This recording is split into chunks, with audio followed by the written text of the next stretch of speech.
Guys, for today's video, ang pag-usapan natin ang pinakamabilis na way para makuha nyo ang pera nyo from GCash. So sa phone nyo, open nyo yung phone menu. Okay. So ito, sa akin, ito siya. And then, i-dial nyo ang *143 number sign. So ito na siya.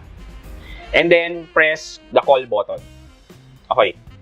When you press the call button, you will be prompted on this page, yan, 0 to 9, and then dismiss and reply. So, piliin nyo yung number 8, which is GCash. Ayan. And then, hit reply. Okay.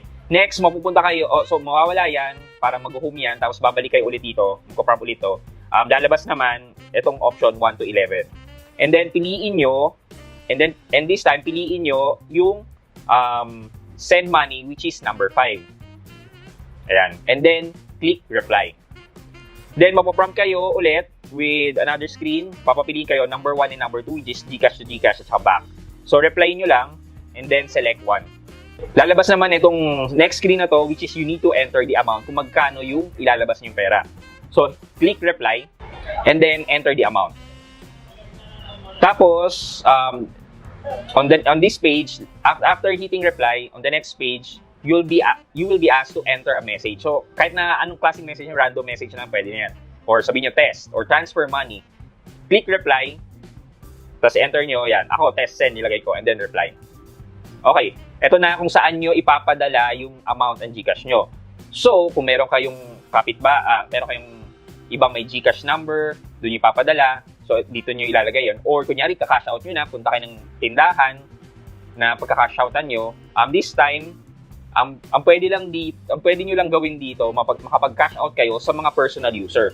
Pero sa mga legit na cash out center, cash in and cash out center, hindi nyo makukuha yung number nila. So, usually mga personal user naman ang nagka-cash in, cash out. So, hihingin yung number sa kanila.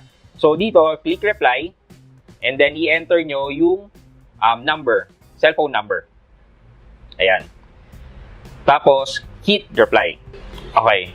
So, dito mapaprompt kayo to, summary ng screen ng transaction nyo, which is yan, send 2 pesos GCash to this number, and then enter 4-digit MPIN. So, this time, you are going to enter yung MPIN nyo naman. So, click reply, and then enter your MPIN, and then click reply. After clicking reply, ito na yung end of the transaction message, which is thank you for using GCash. You will receive an SMS confirmation shortly. And then ito siya yan. So if you want, you can test it muna 1 peso or 2 peso para makasigurado kayo.